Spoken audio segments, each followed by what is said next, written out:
Good afternoon, horse racing fans. Welcome back to the channel, and we're just over 2 weeks away from the Cheltenham Festival, so I thought in a couple of videos I will bring you some of the horses I will be backing, including my nap in this video, and some of the horses I will be laying at the Cheltenham Festival. We're going to do one nap and one horse laying at a time. There'll be a few videos, and this is the first one, so I thought I'd bring you my very best bet of the Cheltenham Festival at this stage, and it's in the non-runner, no bet market in the Boodles, which is historically hard to find the winner of. But I think Takao for Willie Mullins, JP McManus has been absolutely laid out for this race. I think he's extremely well handicapped, and I can't see how this horse at least doesn't finish in the first five. It's one that I've played each way at 9-2. It's a fifth of the odds. If it places, you'll get about 95% of your money back, which I think is worth the risk for this horse, because I do think he'll definitely be in the places if everything goes to plan,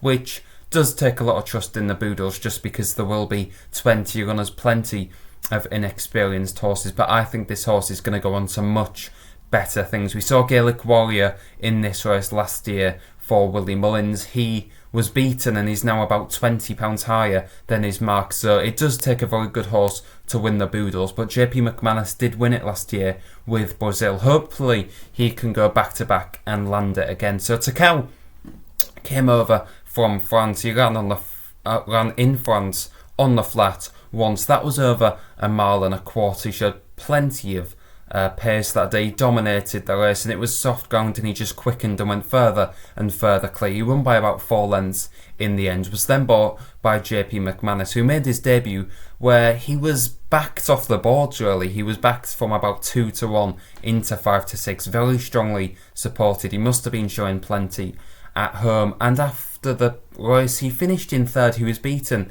10 lengths. On the face of it, that would be a disappointment. When you look at what the winner turned out to be, Comfort Zone, then you'll understand it was a pretty strong race. This horse has gone on to win at Chepstow and then defied a penalty at Cheltenham when beating Scriptwriter, who did disappoint, but I think that was a strong enough guide too, and he won with a little bit in hand. So the guided form is already there. Jazzy Matty of Gordon Elliott's was in second. That horse hasn't gone on to great things, but I think he's a solid enough horse. He did win on his next start too. So the form of the opening race that he ran in over in Ireland, that was strong enough. He probably was disappointing. I don't think he fully knew his job that day either. He definitely showed the improvement next time out. He beat a Henry de Bromhead trained horse called Ascending, and he travelled so well.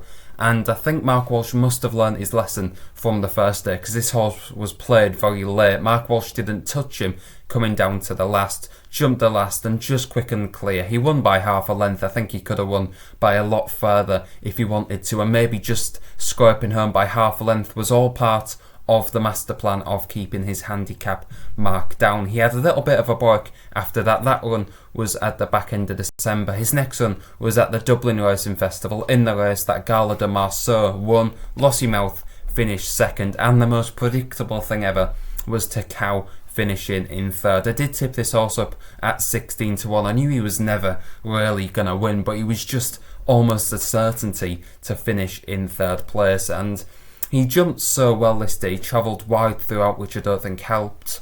I think again he covered more ground than in any other horse in the race, but he was a strong traveller, and I think in a race like the Boodles there will be a strong pace. He'll be able to sit behind, take a lead, and his jumping, he didn't meet a hurdle on a bad stride at all. I don't know if that's coincidence or he's just so clever. He sees a stride a long way out. That partnership with Mark Walsh is crucial. However, no Mark Walsh is on the sidelines now. If he comes back to ride this horse, I don't see how this horse doesn't go very close at the very least. I'm not sure who would take the ride in the absence of Mark Walsh. Maybe Aidan Coleman, who rides a bit for JP McManus. I'd like to see Aidan Coleman if Mark Walsh wasn't on board, but turning in, nothing was travelling better than Takao. And as soon as Gala de Marceau kind of quickened a length clear, Mark Walsh kind of admitted the writing was on the wall, and he just kind of hands and heels. It was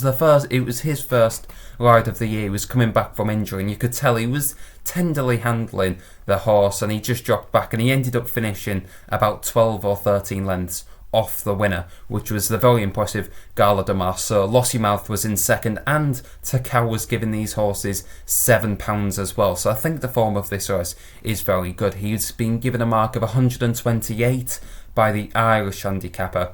Even if the English handicapper has him a couple of pounds higher, which he probably will, if this horse runs off a mark of 131, maybe even 132, I think he'll definitely shorten in price and be tough to beat. It is a tricky race, and usually lower weighted horses do have a better strike in this. With that mark of 130, 132, he probably would carry about 11 stone, which isn't too much. I think he'll be able to get away with that. I think he's too good. He's 9-2, and he is my nap of the festival at this point. He's 9-2, non-runner money back with Sky. I think that is a very good price, and I can easily see him going off like a 5-2 favourite on the day. There doesn't seem to be a whole lot in the Boodles at this point. He looks to be laid out for the race for JP McManus, who must have about 5 festival favourites in handicaps at this point in time.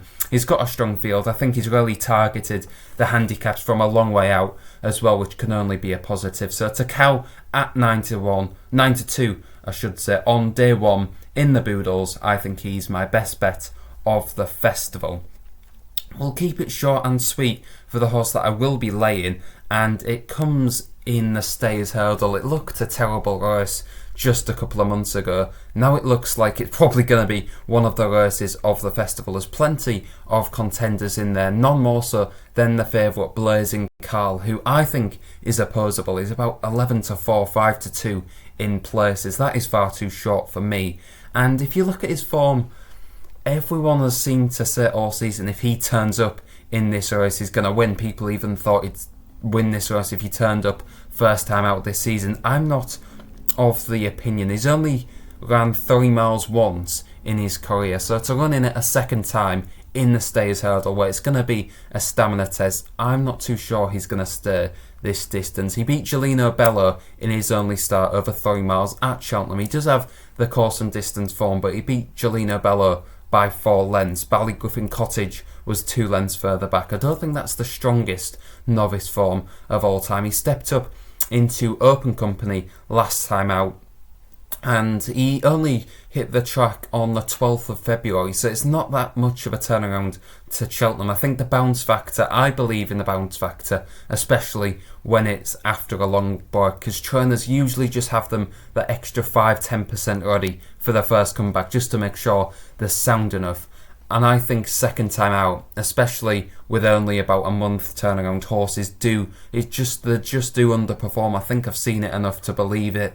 And his comeback run, he was drifting in the market. He did look physically fit in the parade ring, but he won by 3 lengths. And if you look at the second meet and greet, he's going to have to beat Meet and Great by a lot more than 3 lengths, because if Meet and Great ran in the Stayers Hurdle, he wouldn't be in the places. We've then got Beacon Edge in third, who was beaten 6 lengths. He hasn't shown a whole lot in the last couple of years, to be honest. And then we've got Saïda Berlay in fourth, only beaten 10 lengths. He was probably being ridden for a handicap mark as well, so I'm not sure this race was the strongest of all time. The favourite, Saint Sam, clearly didn't stay. He was up a couple of furlongs in trip. He definitely did not stay. He was far too keen early on, so I don't think the form of this race was great. It's a quick turnaround to the festival and is short enough in the market. And if you look at some of the opposition in this race, there's plenty of good horses in here. If you look at Maurice Rock for Nikki Henderson, if this horse turns up, she'll be getting weight from some of these horses, and I think she's going to be pretty hard to beat if she stays the trip. The trip, of course, is the big question mark. She's a strong stayer over 2.5 miles. Will she stay 3 miles? I'm not too sure, but if she does, I think she's definitely got more natural ability than Blazing Carl. She'll be getting weight as well. Tipahu is another horse who was impressive over 3 miles. We didn't fully know if he stayed that trip, because they did dawdle throughout, but he did quick and clear quite impressively. I don't think Blazing Carl has that turn of foot, so Tipahu, Maurice Rock, the likes of Flooring Potter if he turns up. I mean, I don't think he's good enough to win this, but he's another one that could give Blazing Carl a test. Home by the Lee, nothing is going to stay stronger than him. He's shown that this season, and I just find Blazing Carl, he doesn't have stamina for days and days like Home by the Lee, and equally he doesn't have the turn of foot that Maurice Rock and Teeper who have. So I just think he's fallen into a little bit of a nothing trip. If there was a race over 2 miles 6 furlong, that would be perfect for him. I think it might be a little bit too far for him. I'm not sure if he has the gears in this either. I think even if you look at the French horse, he was quite impressive.